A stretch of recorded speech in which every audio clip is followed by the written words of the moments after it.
আলোচনাটা কার চিহ্নে মোঝা, কার চিহ্নে আনন্দ বা মজা।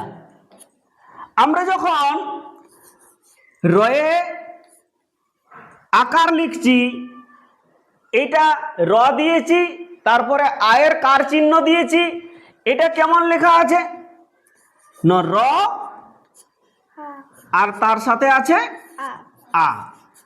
যদি আমরা যুক্ত দিয়ে না করি, আমরা যদি এরকমও লিখি, তাহলে র আর আ, র আর আ রা পড়ছি। আমরা লিখছি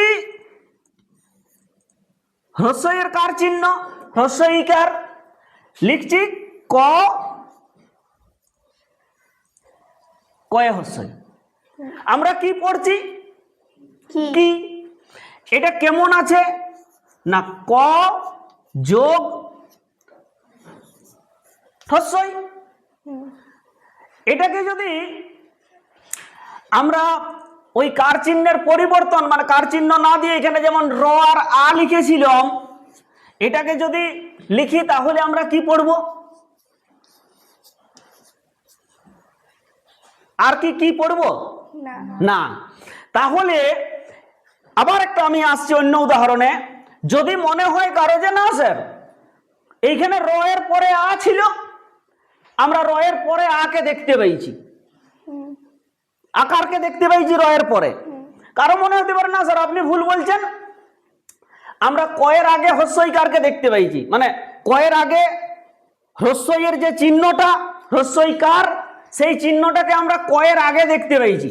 আপনি ভুল বলছেন, ক হ্রস্বই নাই, এইখানে আছে কি হ্রস্বই আগে আছে, তারপরে ক আছে।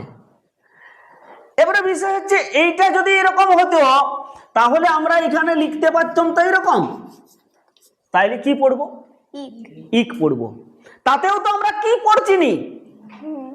এটা খুব মজা যে যখন অনেক সময় আছে যে কার চিহ্ন ব্যবহার করে লেখা আর ভাঙে লেখা দুটাতে উচ্চারণগত কোনো তফাৎ নাই।